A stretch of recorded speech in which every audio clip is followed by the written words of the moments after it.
उत्तर देतो की शिवाजी महाराजांनी आम्हाला सांगितले, काय सांगितलंय?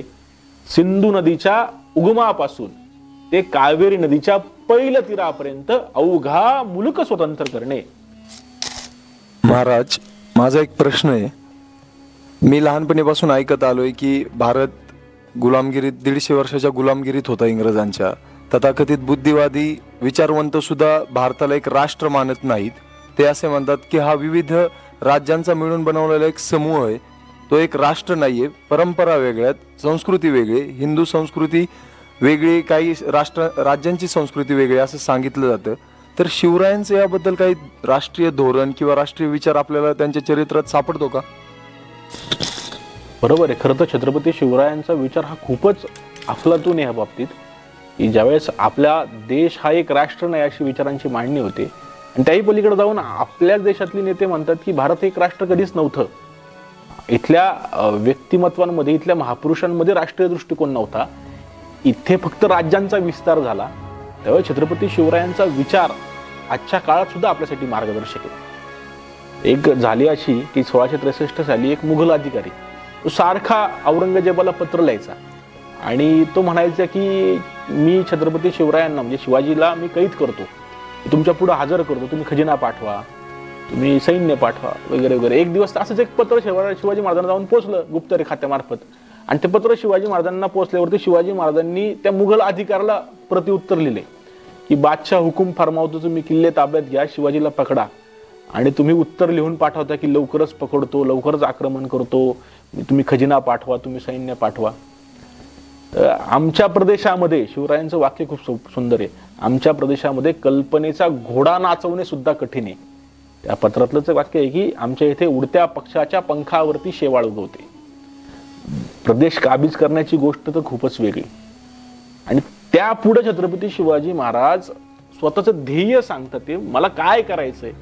छत्रपती शिवाजी महाराज त्या मुघल अधिकाऱ्याला लिहितात, माझ्या भूमीचं रक्षण करणं हे माझं कर्तव्य आहे आणि मी ते कर्तव्य बजावण्यास कधीही चुकणार नाही. मग माझ्या भूमीचं रक्षण करणं हे माझं कर्तव्य म्हणताना शिवाजी महाराजांचं काहीतरी मोजमाप असेल आपल्या भूमीचं. काय मोजमाप आहे बरं छत्रपती शिवाजी महाराजांचं आपल्या भूमीचं? तर ते ॲबे कॅरेच्या चरित्रामध्ये ॲबे कॅरेने लिहून ठेवले. ज्यावेळेस ॲबे कॅरे भारतामध्ये आला आणि चौलच्या बंदरामध्ये तो काही काळ थांबला, तर चौलच्या बंदरात असताना तिथल्या चौलच्या सुभेदाराला तो भेटला आणि चौलच्या सुभेदाराला 1674चं कदाचित साल असावं, त्या सालामध्ये चौलच्या सुभेदाराला भेटल्यावरती तो ॲबे कॅरे म्हणतो, तुमच्याकडे खूप सारे जलदुर्ग आहेत, गिरदुर्ग आहेत, तुमचा आरमार सुसज्ज आहे, तरी सुद्धा तुम्ही किल्ले बांधतच आहात, तुम्ही नवीन नवीन किल्ले जिंकतच आहात, सैन्य निर्माण करतच आहात, आरमाराची सिद्धता करतच आहात, नवीन नवीन भूप्रदेशावरती आक्रमण करतच आहात. नक्की तुम्हाला करायचंय काय? तुमच्या राजाला कुठवर जाऊन थांबायचंय? कोण विचारतंय? ॲबे कॅरे चौलच्या सुभेदाराला विचारतोय. त्यावेळेस चौलचा सुभेदार उत्तर देतो. काय उत्तर देतो? की शिवाजी महाराजांनी आम्हाला सांगितले. काय सांगितलंय? सिंधू नदीच्या उगमापासून ते कावेरी नदीच्या पहिल्या तीरापर्यंत अवघा मुलुक स्वतंत्र करणे. म्हणजे काय बरं? जिथे सिंधू नदी आहे तिथपासून ते कावेरीचा पहिलं तीर म्हणजे कावेरी जिथे समुद्राला जाऊन मिळते त्याच्या पलीकडचा प्रदेश इथपर्यंत अवघा मुलुक स्वतंत्र करणे.